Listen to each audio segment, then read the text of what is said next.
સુરતમાં રોગચાળો કાબૂમાં આવવાનું નામ નથી લઈ રહ્યો ત્યારે પાંડેસરા વિસ્તારમાં ઝાડા ઉલટીમાં 1.5 માસની માસૂમ બાળકીનું મોત નીપજ્યું છે।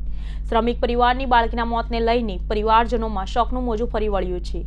મૃતકના પિતાએ કહ્યું કે 12 કલાકની બીમારી બાદ હોસ્પિટલ લવાઈ હતી, જ્યાં તેને મૃત જાહેર કરવામાં આવી છે। સુરતના પાંડેસરા વિસ્તારમાં ઝાડા ઉલટીમાં માસૂમ બાળકીનું મોત નીપજ્યું હતું। માત્ર 1.5 મહિનાની બાળકીનું ઝાડા ઉલટીમાં મોત નીપજ્યું છે। 1.5 મહિનાની રોશની દેવકુમાર વર્માનું મોત નીપજ્યું છે। છેલ્લા 12 કલાકથી બાળકીને ઝાડા ઉલટી થયા હતા, જેથી બાળકીને તાત્કાલિક સારવાર અર્થે ખસેડાઈ હતી, જ્યાં સારવાર દરમિયાન રોશનીનું મોત થયું હતું।